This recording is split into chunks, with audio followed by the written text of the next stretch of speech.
দেখছেন পঙ্গু হসপিটালে এনডিএমের চেয়ারম্যান ববি হাজ্জাজ যারা কোঠা আন্দোলনে আহত এবং নিহত হয়েছে তাদেরকে দেখতে এবং পরামর্শ দিতে তিনি কিন্তু হসপিটালে ঘুরছেন এবং যারা আহত এবং নিহত তাদের সাথে কথা বলছেন এবং দেখছেন একজন কোঠা আন্দোলনে তিনি আহত হয়েছেন তার কিন্তু যেই টেস্ট তিনি দেখছেন এবং সুপরামর্শ দিচ্ছেন এবং ঘুরে ঘুরে যারা আহত এবং নিহত হয়েছে তাদেরকে খোঁজ খবর নিচ্ছে। মনে নাই তুমি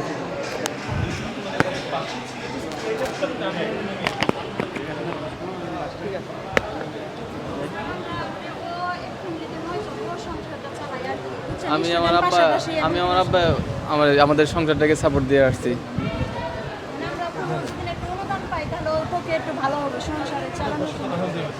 তোমার কি আমরা দুটো জিনিস না হাজবেন্ড ওয়াইফ। তোমার হাজবেন্ড ওইটাই জিজ্ঞেস করছি, মানে 9 জনের সংসার, ওয়াইফ হতে পারে, বোনও হতে পারে, তাই জি স্যার। আমার শ্বশুর কৃষি কাজ করে, পাশাপাশি ও একটা মানে কলেজে পড়াশোনা করে, পাশাপাশি একটা চাকরি করে। আর তুমিও বাবা পড়াশোনা করো? হ্যাঁ, আমারও সংসার চালানো হয়। মানে দুজনেই কাজ করো, দুজনেই পড়াশোনা করো। তোমরা দুশ্চিন্তা করো না বাবা, আমরা আছি তোমাদের সাথে।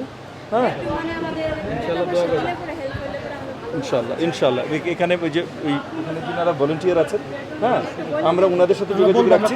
হ্যাঁ, এবং যাওয়ার সময় কথা বলেও যাব ওনাদেরকে। শুধু আমরা না, অনেকে সহযোগিতা করছেন, কিন্তু আমরাও সহযোগিতার জন্য আছি। হ্যাঁ, সো স্পেসিফিক কিছু হলে আমরা ওনাদের সাথে কথা বলে রাখছি, ওনাদের মাধ্যমে তোমাদের কাছে আমরা পৌঁছে দেবো।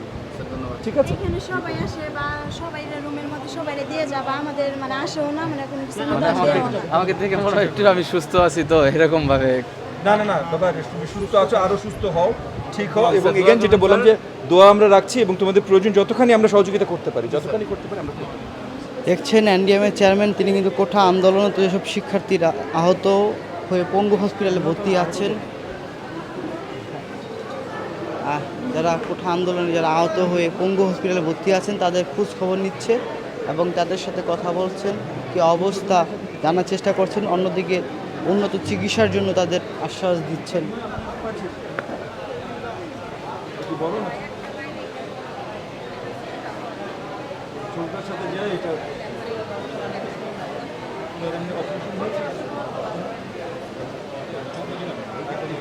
মানে হয়তো ওই যে সবার চেয়ে দেখছি ঘাটটা শুকালে তার সাথে না, দেখো কোনো দোকানে ময়লা পড়বে, তুমি ঢেকে রাখো, একটু ঘাটটা শুকালে করবে।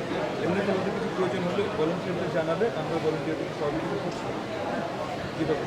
আপনারা দুশ্চিন্তা করেন না, আপনার ছেলে অনেক বড় কাজ করেছে, তারা দেশের জন্য কাজ করেছে, তো তাদের জন্য আমরা পুরো দেশ এখন দোয়া করছি, তাদের পাশে আমরা সবাই আছি ইনশাআল্লাহ।